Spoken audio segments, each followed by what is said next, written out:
Oh, it is. What time is it? What is it? It is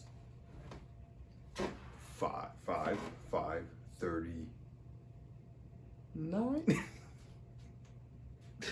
It's 5:39 a.m. and I've been up since 4 o'clock. I had a wild dream last night, which is funny with this actually works perfectly for the consciousness overdrive little challenge that I've done for 29 days, ladies and gentlemen. 29 days. I'm still in the outfit from yesterday because these are pretty much my pajamas. I got sweatpants on and a shirt, but yeah, I mean, so rag on me in the comments if you want to.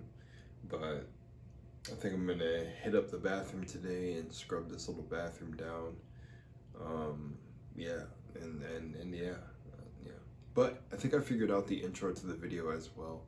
I'm just gonna say welcome back to the Solithic Shift, because when you're watching this channel, you're shifting perspective. So I'm just gonna be like, welcome back to the Solithic Shift, or I don't know, welcome back to the shift.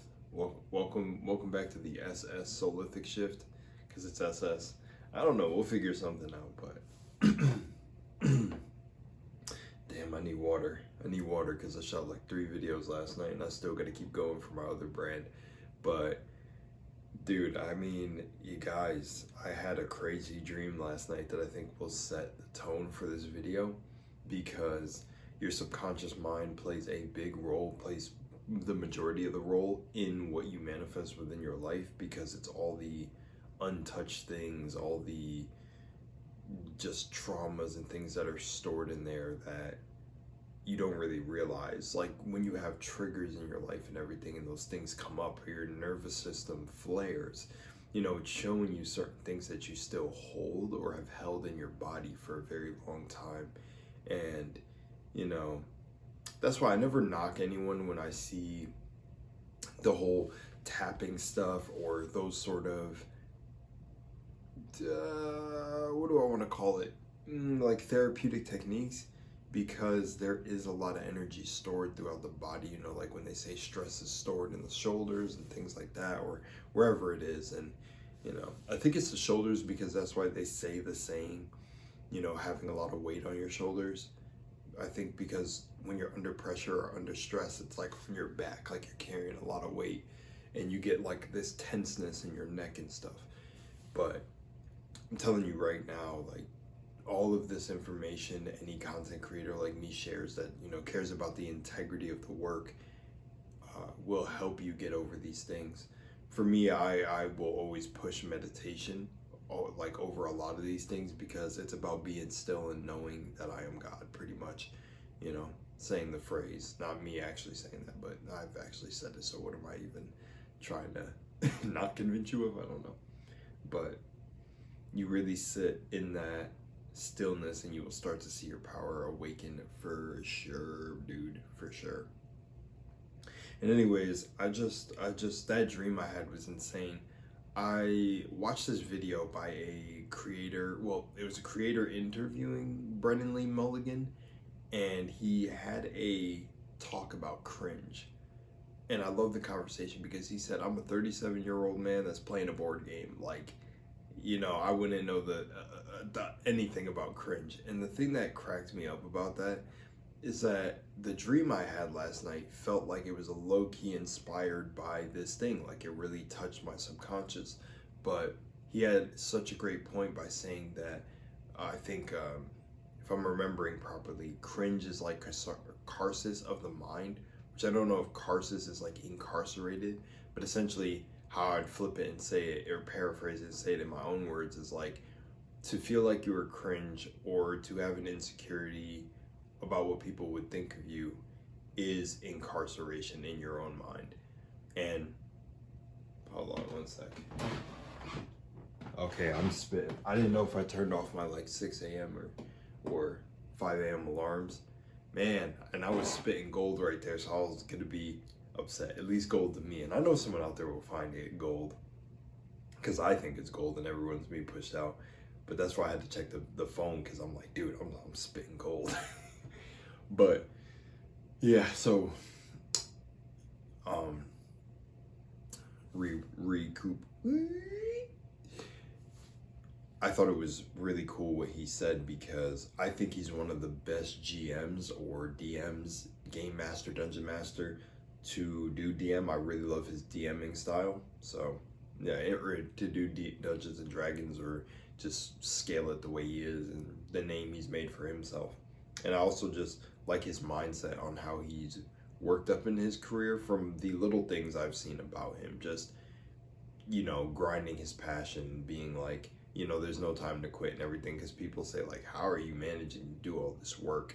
And that's the energy I was on when I began my other channels, just, and I'm always on that energy. It's not that I stopped, but just saying, at the point of, what is it called? Oh man, dude, I love that word. But anyways, at the point of conception of my other channel, I was like, go all in. But I wasn't go all in from the mindset I'm at now. I probably would have yielded crazier results. Actually, I would have yielded the results I'm yielding now. You know, seeing like already hitting 5K subscribers, and then just 26 more after that. Like, it's stacking, and I'm like, yeah, of course it is. This is awesome. You know, I'm reaping the rewards. And that's why I come on today with an early morning video to tell you guys, like, you got it. Like, I'm saying like a lot. Those speech dudes out there are going crazy. You got to get rid of the filler words, but you really don't. I mean, people understand what you're saying, because to me, energy speaks louder than words. Intention, energy, and just anything behind the words, because your words and the language you're using, the energy that you feel flowing through you, like when you're feeling feelings of anger, frustration, your mouth tries to formulate the words you're feeling from the energy you're feeling. So energy is just really, or language is just really a translation of energy that is going through us. So this sort of communication with something higher. That's at least how I believe it and look at it. You know, how to like the way you basically, your speech is a form of formulating your thoughts, but those thoughts and feelings, that's it. It's like, it's a tool. But anyways, so nonetheless, let me not go down a rabbit hole, because I feel myself going down a rabbit hole, and I can explain that way better with like linguistics and stuff, but this isn't that type of video. But in like the etymology of words, I love it. Anyways, long story short, back to the goated message here that I'm dropping. I had a dream, and it had a variety of content creators in it. Mr. Hungry was one of them, and I think Brendan Lee Mulligan was in it, but maybe not, and maybe that was coming back up in my subconscious. But essentially, I was talking to these content creators in this like airport or convention sort of area. It's more of an airport now that I keep thinking about it. It was like airport seats, and it felt like we were all traveling or something at this big just thing. Or maybe we came back from a convention and we were getting on an airport to go somewhere else. And, you know, I just remember in the dream, all of us discussing how, you know, some people look at Mr. Hungry's content or other content creators and be like, oh, that's cringe, this is a grown man doing this, etc., etc. But the funny thing is that's stopping the very thing that will probably make a lot of people express their most natural self. Like, if you feel pulled to hop on a trend or do certain things, and it's coming naturally from you, you know, you should do it, because it's not about views and scaling and how much analytics can I do, and none of that is wrong either.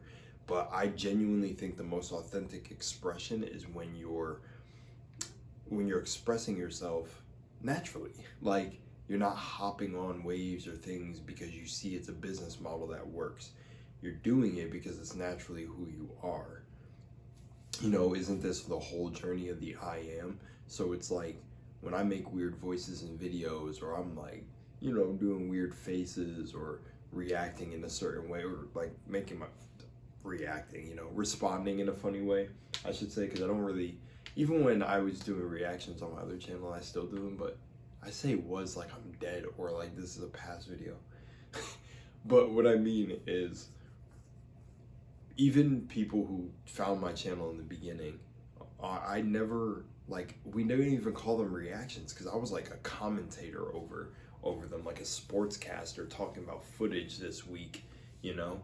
whether it be game trailers or anything. I didn't really react, but of course my reaction is I'm watching the video for like the first time, so it's the first time I'm seeing it. Nonetheless, neither here nor there. Don't want to get too political about what it is. It's a reaction video, but just like what I'm saying is like, it's not, when people hear reaction videos, they have a certain perspective, and I feel like my channel has changed that perspective. Yeah, you know what? That's an affirmation I'm going to start saying about my other channel. My reaction videos change the perspective of people's perspective of reaction videos. But yeah, man, I love it. I love this whole game. And in that dream, yeah, we were just sitting in these airport seats, all talking about like, oh, Mr. Hungry was like, yeah, you know, I was trying to tell people that being cringe or being authentically you and being it, just that's what connects you closer to God. Like, people got it all mixed up. They're trying to appease this being that they were born from, when you were born from that being. Like, think about that, you guys. When we're born into our families, if we have good families, which mine is like in the middle, but you know, I still appreciate all the good moments and great moments from my life because it made me who I am today. But you know, I had the balance, you know, and all families have their things, so nothing wrong with that. But what I mean is, when you're born into that family, right? I don't know why my jaw just did that, but when you're born into that family, right? Ooh, you heard that crack? I don't even know if that came up. I had to stretch. Ooh. Oh man, maybe because of the talking a lot and everything. Yeah, la-dee. That's for you Silk Song people. Anyways, what time are we at? I don't want to stress this too long. 12 minutes. All right, we'll wrap it up here. But it was cringe, authenticity. Yeah. So you're just connected with the divine the more you're in flow. Like, imagine that being when you're born into a family, right? There we go. See how I got back on, how I channeled that. But recalling memory information. But when you're born into a family, you have a house that you're at, right? You're already born into that house. Like, they're gonna let the baby stay in the house, depending. I don't know. Some people may have some traumatic backstories, but nonetheless, when you're a baby, nobody is telling you like, oh, like, you gotta pay rent here or do this. Do you get what I'm saying? It's like when you're a baby or when you're a kid, it's all like, this kid has inherited the house naturally. This is our child. They get to stay here. And you know, whatever your parents' rules are, maybe you had the family members that you will be paying rent as soon as you grow up. You'll be doing chores. You'll be doing whatever. Maybe you were a good enough kid where they just wanted you to focus on school, being a kid, and then grow up and find what you like later on. Whatever the case may be for your life, you inherited the house or wherever your living space was naturally. Even if, you know, we come to this realm and we rent. But if you don't rent and you actually, your family owns your house, you know what I'm saying? When you're born into that as a baby, nobody's sitting here talking about, gotta get his ass in the streets. He needs to be working. It's like, no, you inherit the house. Your safety is technically of your parents and whoever your caretaker is, and then that house that has your four walls, the radon dungeon, just joking. But you know what I'm saying? So you inherited the house, which is funny. You inherited the kingdom of heaven. It's already in you. So why would you don't come here as a baby praying for the fucking house you're in? Do you see what I'm saying? So like, why would you come here praying for a being that you came from? And technically we're in the house of this whole, you know, being almost. Do you get what I'm saying? Like, that's why it's like, for me, I would never, like, just critical thinking or just putting some logic to it and even letting my imagination run.